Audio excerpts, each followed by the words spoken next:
Hello and welcome to our YouTube channel. मेरा नाम है Abhishek Arora and I am your faculty for C SAT. अभी तक जो है हमारी इस रीडिंग कॉम्प्रिहेंशन की सीरीज में मैंने जो रीडिंग कॉम्प्रिहेंशन के जो यूनिवर्सल रूल्स होते हैं जो डील करने के, वो मेरे पहले लेक्चर में डिस्कस किए थे। दूसरे लेक्चर में मैंने टेल वर्ड्स डिस्कस किए थे, assumption, inference, implication, etcetera etcetera. और उसके बाद में हर जो कीवर्ड है, टेल वर्ड जो है, उससे रिलेटेड पैसेजेस मैंने डिस्कस करना शुरू किया था। आज हम जो डिस्कस करने वाले हैं वो है कंक्लूजन बेस्ड पैसेजेस।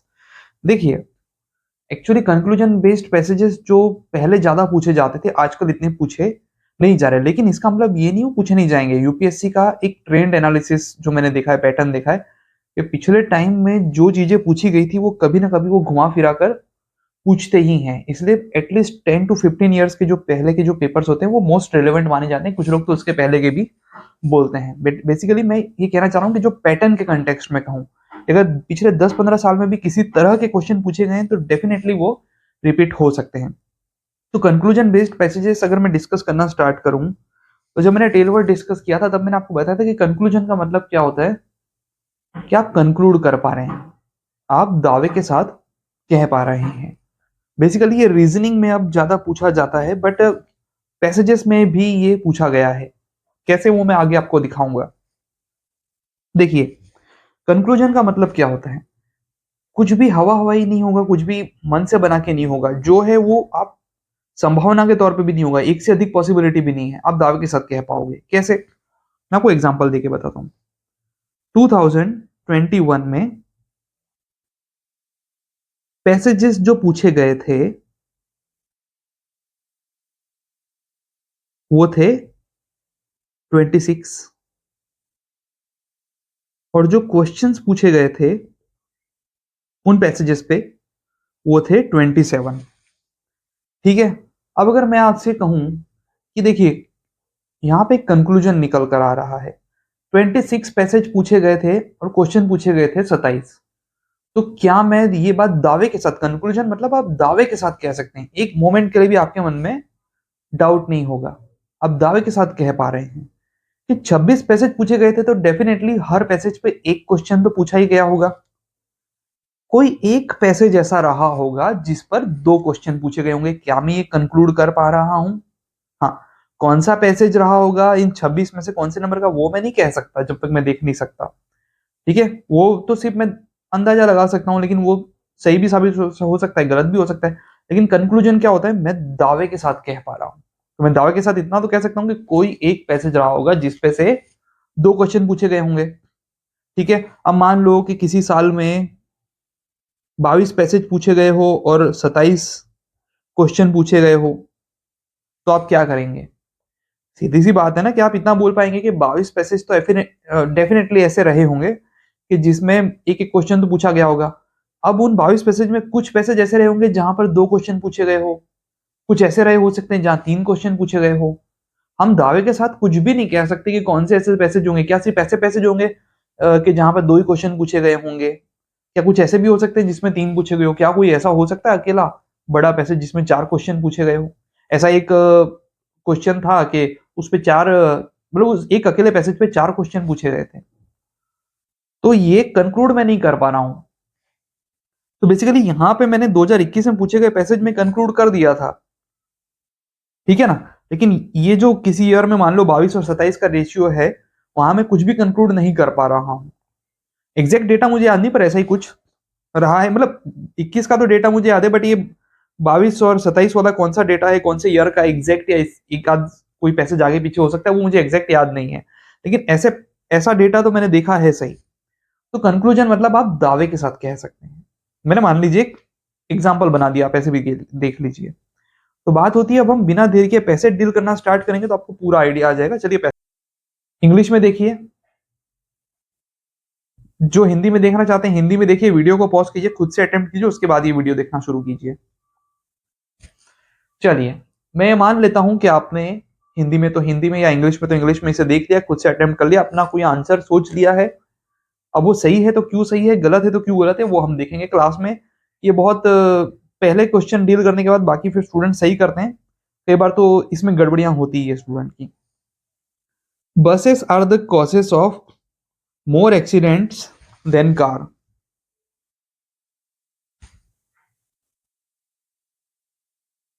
ठीक है, तो मैंने इसको ऐसे लिखा दिया कि बसेस ग्रेटर देन कार, यानी एक्सीडेंट की बात हो रही, बसेस नहीं, बसेस ग्रेटर देन कार नहीं, buses causes more accident than car, truck causes fewer accident than बस।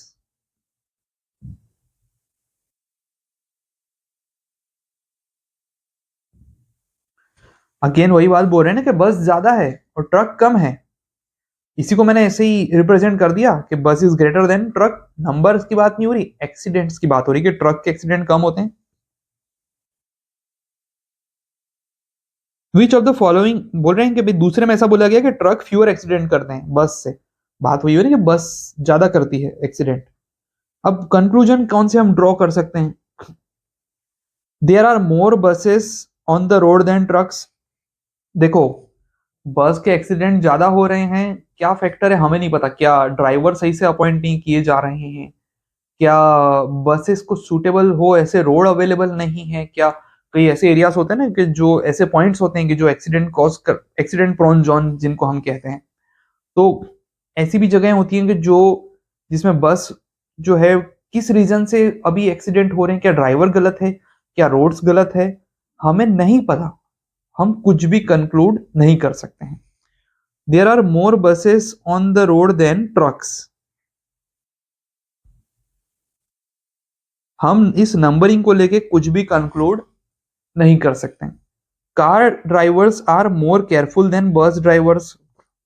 देखिए अगेन हो सकता है बस ड्राइवर केयरफुल हो, बसेस की मेंटेनेंस सही से ना होती हो, और मेंटेनेंस सही से नहीं होती है चाहे कितना ही अच्छा आप बस ड्राइवर ले आओ, कुछ नहीं हो सकता है मेंटेनेंस सही हो, बस ड्राइवर गलत हो। यानी जब मैंने एक से ज्यादा पॉसिबिलिटी निकाल ली तो कंक्लूजन कहाँ रहा? अगर एक से आप सिलोजिज्म वाले क्वेश्चन भी सॉल्व करते होंगे, अगर एक से ज्यादा केस बन रहे होते तो हम कंक्लूड नहीं कर पाते हैं।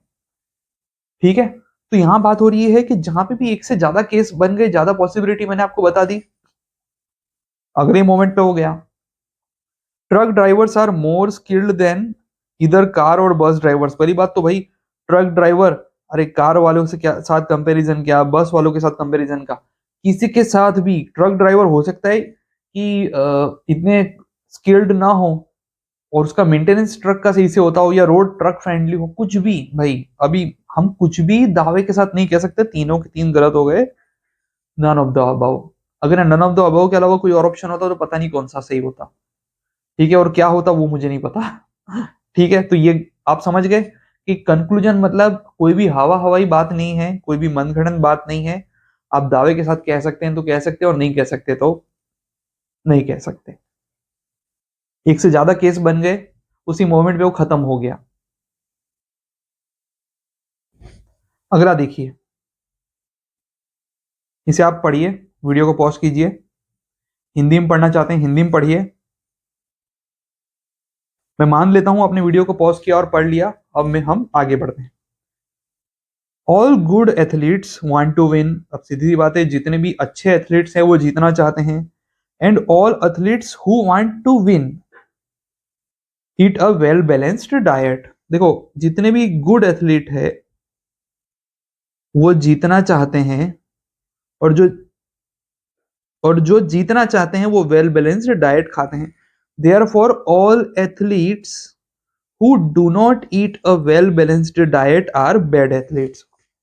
साफ शब्दों में कह दिया है कि जो वेल बैलेंस्ड डाइट, जो वो एथलीट्स वो एथलीट्स जो वेल बैलेंस्ड डाइट नहीं खाते हैं वो बैड एथलीट्स हैं। ठीक है, तो अब देखो, पहला जो कंक्लूजन क्या है, no bad athletes want to win. अब देखो बात क्या हो रही है कि जितने भी गुड एथलीट है वो जीतना चाहते हैं, उसकी बात तो हुई है। और आगे बोला कि all athletes who want to win eat a well balanced diet. ठीक है, और उसके बाद बोल रहे हैं all athletes who do not eat a well balanced diet are bad athletes. यानी बैड, एक गुड एथलीट है, एक बैड एथलीट है। जो बैड एथलीट है ना, उसके बारे में कहा जा रहा है वो वेल बैलेंस्ड डाइट नहीं खाते, उसको बैड एथलीट बोला गया है ना।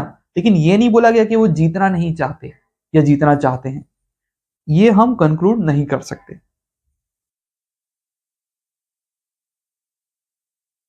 Every athlete who Yeats a well balanced diet is a good athlete. अब देखो, जो भी एथलीट है वेल बैलेंस्ड डाइट खाता है वो गुड एथलीट है। ये एक इसको आप थोड़ा सा राउंड कर सकते हैं, सोच सकते हैं कि पहली बात तो क्या हाँ, देखो सिर्फ वेल बैलेंस्ड डाइट खाने से क्या गुड एथलीट बन जाते हैं? चलिए इसमें मेरे कुछ भी अजम्पशन हो सकते हैं, लेकिन यहाँ पे क्या बात हो रही है कि भाई वेल बैलेंस्ड, हाँ, अगर एक ऐसा एथलीट है जो वेल बैलेंस्ड डाइट खाता है लेकिन who do not want to win, ऐसा कुछ आ गया तो क्या करोगे? अगर वो जीतना नहीं चाहता तो, या उसको कोई पड़ी नहीं है, वो सिंसियर नहीं है, बस हाँ वो वेल बैलेंस्ड डाइट खाता है लेकिन दूसरे फ्रंट पे वो गड़बड़ी कर रहा हो तो। All athletes who want to win are good athletes. अब मान लो कि कोई बैड एथलीट है, वो जीतना चाहता है, तो क्या वो गुड एथलीट हो गया? नहीं। तो ऑल एथलीट्स का जो केस था उसी ने मुझे मैसेज दे दिया, बैड एथलीट भी तो है, वो जीतना भी चाह सकते हैं, नहीं जीतना भी चाह सकते हैं, या वो वेल बैलेंस डाइट नहीं खाते हो सकते हैं। अब यार बोले अब देखिए, जो ये भी गलत हो गया, ये भी गलत हो गया, बचा गया ये अकेला, और ये सही है। No athlete who does not eat a well balanced diet is a good athlete. देखिए इसी जो स्टेटमेंट है ना, therefore all athletes who do not eat a well balanced diet are bad athlete, यानी कि ऑल एथलीट्स, देखो all आया, all को सपोर्ट कर रहा है, वैसे सारे एथलीट जो वेल बैलेंस्ड डाइट नहीं खाते हैं बैड एथलीट है। पैसेज यहाँ पे ऑल को इस फ्रंट पे तो सपोर्ट कर रहा है कि ऑल वो सारे एथलीट्स, वो ऑल एथलीट्स कि जो वेल बैलेंस्ड डाइट नहीं खाते हैं बैड एथलीट है। इसका बैड एथलीट का मतलब उसको ऐसे बोलूं कि बैड एथलीट, या बोलूं कि नॉट गुड एथलीट्स। ठीक है, bad athletes not good athletes, दोनों बात तो एक ही हुई ना। तो देखिए, तो ये जो है कि भाई no athletes who does not eat a well balanced diet is a good athlete 100% true है, और हम कंक्लूड कर पा रहे हैं कैसे? इस एक अकेले स्टेटमेंट से। ठीक है, अब हमारा दूसरा देखते हैं।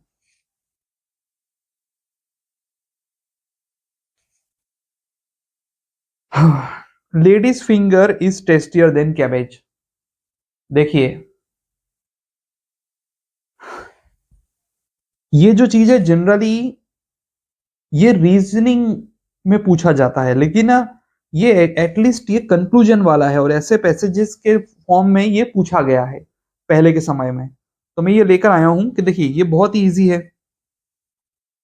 कि lady finger is tastier than cabbage. Okay, cauliflower, देखिए ये एक सेकेंड, हाँ ठीक है, ये कॉलीफ्लावर, यहाँ पे देखिए ये कॉलीफ्लावर है, ये लेडी फिंगर है, और ये कैबेज है। Cauliflower is tastier than ladies finger. ठीक है, ग्रेटर देन स्मॉलर देन इतना तो आप बेसिक समझते हैं। Cabbage is not tastier than peas. अभी एक बार मैंने क्लास में पढ़ा था स्टूडेंट, रीजनिंग तो आई होप आपको सही से आना ही चाहिए। Cabbage is not tastier than peas का मतलब क्या होता है? कैबेज पीस से ज्यादा टेस्टी नहीं, इसका मतलब पीस यानी जितना ही टेस्टी हो सकता है उससे कम टेस्टी हो सकता है।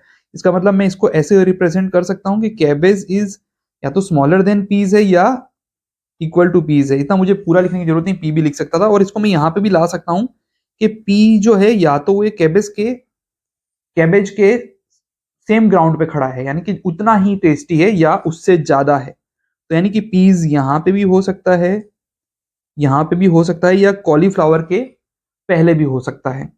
ठीक है, अब यहाँ पे देखिए, peas are as tasty as lady finger. अगर देखिए पी एक केस में मुझे कैबेज के जितना ही टेस्टी दिख रहा है तो उस केस में तो कैंसिल हो गया। एक केस ऐसा है कि जिसमें पी जो है वो लेडी फिंगर से पहले भी हो सकता है, कॉलीफ्लावर से भी पहले भी हो सकता है, यानी उनसे भी ज्यादा टेस्टी हो सकता है। तो दो केस बन गए उसी मोमेंट पे। ये गया कि पीज और देखिए peas are as tasty as cauliflower and lady finger. अब देखिए इन दोनों जितना तो हो ही नहीं सकता ना, दोनों में से किसी एक से ज्यादा हो सकता है, क्योंकि कॉलीफ्लावर जो है वो अपने आप में लेडी फिंगर से ज्यादा टेस्टी है। तो ऐसे में आप ऐसा कैसे कह सकते हैं कि वो as tasty as cauliflower and lady finger, दोनों में से किसी एक से ज्यादा टेस्टी होगा, या दोनों से ज्यादा टेस्टी होगा, या उनसे कम भी हो सकता है। भाई वो कैबेज जितना टेस्टी भी तो हो सकता है, जैसा बताया मैंने आपको।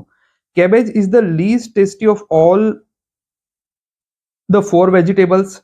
देखो कैबेज लीस्ट टेस्टी एक केस में बनता हूं मुझे दिख रहा है जब पीस जो है वो ग्रेटर देन कैबेज हो रहा है, उस केस में दिख रहा है। बट जब पी इक्वल टू कैबेज हो रहा है तब ये दोनों सेम ग्राउंड पर आ चुके हैं, तब लीस्ट टेस्टी में दो नाम आ जाते हैं। तो एक केस में मुझे बनता हुआ दिख रहा है, तभी तो मैंने ऐसा लिखा ना कि पी इज ग्रेटर देन और इक्वल टू कैबेज, या ये वाला कि भाई कैबेज इज स्मॉलर देन और इक्वल टू पीस। ठीक है, अब दो केस बन गए, तो कैबेज इज लीस्ट टेस्टी हम दावे के साथ नहीं कह सकते, दो केस बन चुके हैं। Cauliflower is tastier than cabbage, ये देखो ये एक अकेला केस है कि जो ये कॉलीफ्लावर आपको इधर दिख रहा है, मैंने एरो बनाया, is tastier than lady finger और lady finger is tastier than cabbage. तो हर परिस्थिति में कॉलीफ्लावर तो टेस्टियर देन कैबेज है ही है, तो ऑप्शन डी आपका आंसर है। चलिए आगे बढ़ते हैं। ओके पढ़िए।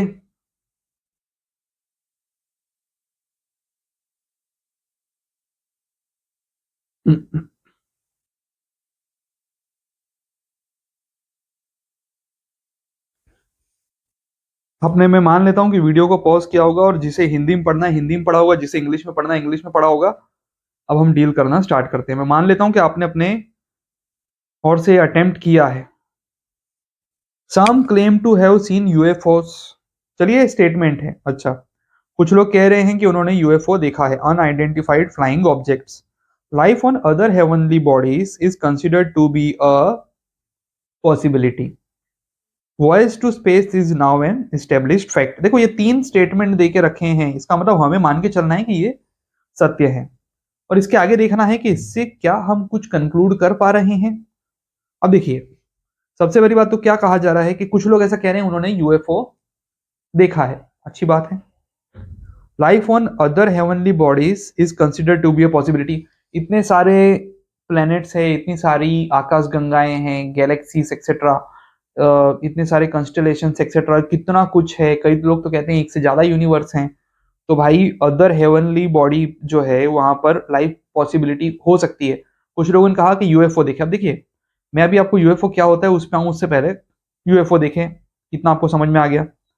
अदर हेवनली बॉडी पे लाइफ पॉसिबिलिटी है, पॉसिबिलिटी मतलब हम दावे के साथ नहीं कह सकते, हो भी सकता है नहीं भी हो सकता। Voice to space is now an established fact. Space में वॉयज एक एस्टेब्लिश्ड फैक्ट हो चुका है। चलिए इतना तो मान लेते हैं ना कि भी चंद्र पे जा रहे हैं, मंगल पे जाने की बातें हो रही है। इतना तो है कि आज नहीं तो कल सक्सेसफुल लैंडिंग मिशन बहुत सारी जगहों पर, बहुत सारे प्लैनेट्स पर होते चले जाएंगे, और आगे भी ऐसी और टेक्नोलॉजी खोजी जाने की बात कर रहे हैं कि जिससे समय घटाया जा सके। कहा जाता है कई सारे जो ऐसे लूप पॉइंट्स हैं, लूप होल्स हैं, पता नहीं क्या क्या, जो मेडिकल बैकग्राउंड, सॉरी मेडिकल नहीं, जो साइंस एंड टेक्नोलॉजी के जो बैकग्राउंड के जो लोग हैं वो इस पर और अधिक प्रकाश डाल सकते हैं। तो कई सारी जो बातें बताई जाती है कि भी इस्टेब्लिश फैक्ट। ठीक है, अब आते हैं, ये मैंने समझाया इसलिए ताकि आप कुछ डील करते टाइम कोई कंफ्यूजन ना रहे। चलिए ऑप्शन देखते हैं। अब स्टूडेंट कहाँ गलती करते हैं मैं इस आधार पर समझा रहा हूँ, एक एक चीज रेलेवेंट है।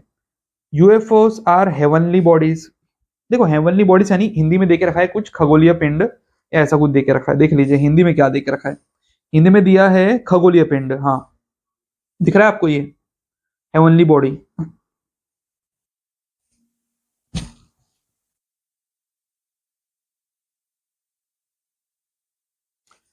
देखिए स्टूडेंट क्या गलती करते हैं वो मैं आपको बताता हूँ। यूएफओस आर हेवनली बॉडीज, अगले ही मोमेंट पे वो बोलते हैं हाँ sir UFOs are heavenly body. कुछ स्टूडेंट्स मैंने देखे, अरे भाई पहली बात तो यूएफओ क्या है, क्या तुमको इसका मतलब पता है? Unidentified flying objects.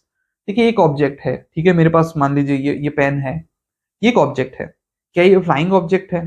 नहीं, मैं कहीं फेंकू एक अलग बात है, ठीक है, लेकिन क्या ये फ्लाइंग ऑब्जेक्ट है, खुद से भी उड़ सकती है? नहीं, यानी कि मैं अब जैसे कि मान लीजिए यहाँ से कोई पक्षी उड़ता हुआ निकलता हुआ मुझे दिखा, तो वो एक फ्लाइंग ऑब्जेक्ट है लेकिन आइडेंटिफाइड है, मैं जानता हूं कि वो पक्षी है, वो उड़ सकता है, ठीक है।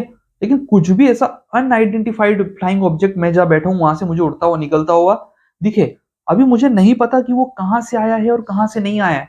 हो सकता है पृथ्वी से ही आया हो किसी कोने से, हो सकता है अंतरिक्ष के किसी कोने से आया हो, मुझे नहीं पता। तो क्या मैं ये दावे के साथ कह सकता हूँ कि यूएफओ एक हेवनली बॉडी है? यूएफओ का मतलब जिनको पता है वो गलती नहीं करते, जिनको मतलब नहीं पता वो अगले मोमेंट पे वो जादू जो गाना है ना वो कोई मिल गया उसका, तो उस वो गाना शुरू कर देते हैं। ठीक है, तो यूएफओ का मतलब कोई एलियन है ये जरूरी नहीं है। ऐसा फ्लाइंग ऑब्जेक्ट जो अनआइडेंटिफाइड है, यानी जिसको मैं पहचानता नहीं हूँ, जिसको मैं कोई नाम नहीं दे पा रहा हूँ, या वो कहाँ से आया मैं ज्ञात नहीं कर पा रहा हूँ, उसका सोर्स उसका ओरिजिन क्या है, उसको मैं कह रहा हूँ अनआइडेंटिफाइड फ्लाइंग ऑब्जेक्ट। कुछ लोग ऐसा थियरी बनाते हैं कि कुछ देशों ने दूसरे देशों की जासूसी करने के लिए ये यूएफओ थियरी में खपा दिया कि भाई ऐसे ऑब्जेक्ट्स बना लिए कि फ्लाइंग ऑब्जेक्ट्स के जो दूसरी जगह जाकर जासूसी करके आएंगे, और अगर वो पकड़े जाएं तो यूएफओ के तौर पर उनको आइडेंटिफाई कर लिया जाएगा और ये चैप्टर वहीं क्लोज हो जाएगा। लोगों को ऐसे भी आउटर स्पेस को लेकर बहुत ही जिज्ञासा रहती है, तो वो मान ही लेंगे कि एलियंस होते हैं। हो सकता है हो सचमुच ऐसा, और हो सकता है ना हो, या हो सकता है ये दोनों ही बातें सच हो कि कुछ लोग जासूसी कर रहे हैं इस बहाने से और कुछ लोग सचमुच कहीं हो, हमें क्या पता। बट यूएफओ को हेवनली बॉडी के तौर पर मान लेना कि कंक्लूड मैं नहीं कर सकता। यूएफओ का मतलब है ऐसे फ्लाइंग ऑब्जेक्ट जो अनआइडेंटिफाइड है, वो पृथ्वी से भी आए हो सकते हैं, पृथ्वी के बाहर से भी। दो केस बन गए, मैं कंक्लूड नहीं कर सकता। अगर एक अकेला केस होता तो कंक्लूड हो जाता। UFOs are sent from other heavenly bodies. इतना लंबा चौड़ा डिस्कशन कर रहा था, वो इसलिए कर रहा था क्योंकि स्टूडेंट गड़बड़ी करते हैं। वही चीज आ गई, मैंने क्या कहा, यूएफओ धरती से भी आ सकते हैं, बाहर से भी आ सकते हैं। तो UFOs are sent from other heavenly bodies, दूसरे खगोलीय पिंडों से भेजे जाते हैं। ये तो कंक्लूजन नहीं कर सकते क्योंकि दो केस बन गए, पृथ्वी से भी हो सकते हैं, बाहर से भी। Some living species in other heavenly bodies are more intelligent than man. अरे भाई, कहा गया है life on other heavenly bodies possibility है। अदर हेवनली बॉडी में लाइफ पॉसिबिलिटी है। अब तो यहाँ पे 3 केस बन गए। मैंने बताया था एक से ज्यादा केस बन गए, आप नहीं कंक्लूड कर सकते। पहला केस क्या है कि वो हमसे ज्यादा इंटेलिजेंट हो सकते हैं, अगर है तो। अगर अदर हेवनली बॉडी पे है, यहाँ कहा जा रहा है कि जो दूसरी हेवनली बॉडी है, खगोलीय पिंड है, वहां पे जो स्पीसीज रह रही है वो हमसे ज्यादा इंटेलिजेंट है। 3 केस बनते हैं, हो सकता है हमसे ज्यादा इंटेलिजेंट हो, दूसरा हो सकता है हमारे जितने इंटेलिजेंट हो, तीसरा केस हो सकता है हमसे कम इंटेलिजेंट हो। तो 3 केस बन गए, तो मैं कंक्लूड कैसे कर सकता हूं? कंक्लूड तो मतलब इकलौता case. Nothing definite can be said about the UFO. None of the above भी बोल सकते थे, पर nothing definite can be said about UFO. ये सही हो गया। चलिए, तो डी आपका सही है, आगे बढ़ सकता हूं। देखिए ये थोड़ा सा कंफ्यूजिंग वाला है, बट फिर भी मैं लाया हूं। मैं मान लेता हूं कि आपने इसे इंग्लिश में पढ़ लिया है, वीडियो को पॉज करके। अब हिंदी वाला भी दिखा देता हूं, पढ़ लीजिए जिन्हें हिंदी में पढ़ना हो। चलिए, मान लेता हूं आपने वीडियो को पॉज किया, इसे पढ़ा और अब खुद से अटेम्प्ट किया, और अब अपने आंसर आप क्रॉस चेक करेंगे। Good voice is a natural gift. अच्छी आवाज नेचुरल गिफ्ट है। कुछ लोग कहते हैं कि कुछ लोग, अब देखो, कुछ लोग कहते हैं, पैसेज क्या कहता है हमें उससे बाहर नहीं जाना है। जैसे कुछ लोग कहते हैं ना, ये आ रहा था खुद को रोक लीजिए। आपके मन में वो सेंटेंस आ रहा होगा ना, ये जरूरी नहीं है, प्रैक्टिस से भी आप अपनी आवाज अच्छी कर सकते हैं। अरे भाई, पैसेज क्या कह रहा है? पैसेज में क्या ईश्वर इशारा है? नहीं, पैसेज कह रहा है गुड वॉइस पे बात करें। Good voice is a natural gift but one has to keep practising to improve and excel well in the field of music. यानी कि आपकी आवाज अच्छी है, अच्छी बात है, लेकिन आपको म्यूजिक के फील्ड में एक्सेल करना है तो आपको प्रैक्टिस करते रहना पड़ेगा। अब देखो, पहला conclusion, natural gifts need nurturing and care. देखो, पैसेज तो इसकी बात कर रहा है कि जो नेचुरल गिफ्ट है, गुड वॉइस नेचुरल गिफ्ट है, बट नर्चरिंग और केयर तो करना पड़ेगा ना, अगर आपको कुछ बेहतर करना है तो पहला तो सही हुआ। आगे, even though once voice is not good one can keep practising. मैंने कहा था ना कि हमारा कॉमन सेंस जो बीच में आ रहा है वो पैसेज से बाहर जा रहा है, वो इस पैसेज से बाहर जा रही है। एक जनरल स्टेटमेंट के तौर पर ट्रू है, लेकिन ऐसे यहाँ पर फॉल्स है, क्योंकि ये हम दावे के साथ नहीं कह सकते। तो only conclusion 1 follows from the statement. ठीक है, ए इज द करेक्ट आंसर।